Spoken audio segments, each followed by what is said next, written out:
You know, I would sit here and tell you that we've had a very good year. We had, lots of change, ongoing, demands such as traceability, animal welfare, food safety. Those come front and center. But throughout the 12-13 fiscal year, Alma helped meet some of those changes. This year alone, we supported 219 projects, and for an organization, that's a big number. Last year we did 197, so that number continues to grow. So we're pushed in many different directions. But what's important, I think, is this year we invested $28.5 million back into the industry in some way, shape, or form. We're one of the few organizations that has the ability to do that. But more importantly, we've been able to take industry dollars that make up a good portion of the project and leverage our dollars and help be a catalyst that we're designed to be, to a project value of $104 million. And I think that's a real tribute to the industry to say they are investing, they are growing, and trying to get better at what they do. But since we started in 2009, we've actually invested $139 million back since then. And more importantly, that total project number is $477 million. That's quickly approaching $500 million worth of investment back into the industry that I think is critical if we're going to grow, be sustainable in the future. So Alma has invested in new technologies, research, and you see that throughout the room, and I really do encourage you. The veterinary simulators there. I can remember the very first one we saw. People were putting their arms where I didn't think they should be going at this point in time at a future fair. But talking to them yesterday, they're talking about sending some to Mexico. They're actually going to export these things now. I think that's a tribute of just where some ideas can go. But we've also had food safety concerns, and a great deal of research goes into making sure that we have safe product.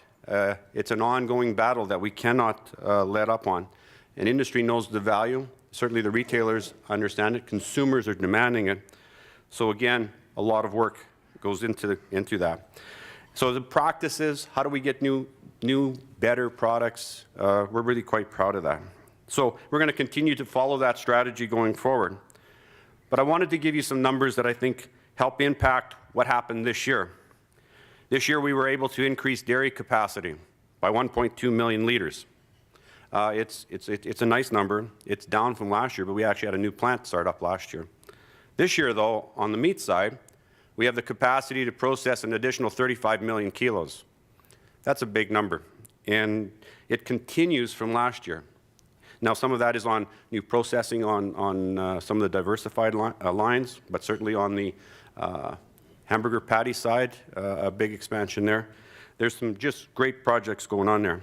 And I'm not even going to talk eggs, because I'll let the egg innovator people talk about what they're doing, because it's quite exciting.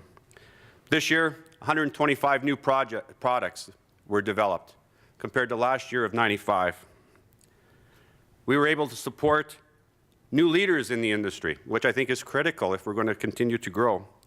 425 of them, and some of the big projects deal with the CYL, the Canadian Young Leaders, with the cattlemen's. They're a great group of young individuals. You want to see cutting-edge, dynamic, talk to them. 16. There's 16 of them. But we also supported young leaders with the Feeders Association. And if Jim, I'm not sure if Jim's here yet, but that was a real success story where they brought in young folks just to explain how there is a future in livestock. But we also did it with 4-H, and that list goes on and on. Alma helped host over 75 events, either through sponsorship or hosting in partnership with our partners. And I must admit, we partner with people. We just don't do it ourselves. This is the only one we do on our own. And lastly, I'd leave with you, we helped educate 575,000 Albertans, which I think is critical. Now, I'm not talking with Taste Alberta, with the Edmonton Journal, just getting that message out in the Calgary Herald, or the Calgary Stampede, where we do some work there and have the cattle trail, where we can easily say we hit well over 1 million people. That's quite easy. But we're talking about healthcare professionals back into the universities, making sure that meat and livestock has a future and is part of a diet. We did it with the Alberta beef producers, supporting their initiative into the classrooms. And they did teachers and students, I think it was grade 4 or grade 5, the Moo to You program with Alberta Milk. It goes right down to the consumers that are in the store. And if we talk passion for pork with the Alberta pork producers, or the ABP promotion that they have going on throughout the summer, I think you'll see that it's going to hit some very big numbers. So we're really quite pleased with where we got to. I would encourage you to have a look through the magazine. It lists all 219 projects that we did. They go from very small to very large, and we're really quite proud of it. And we look for a very good future going forward.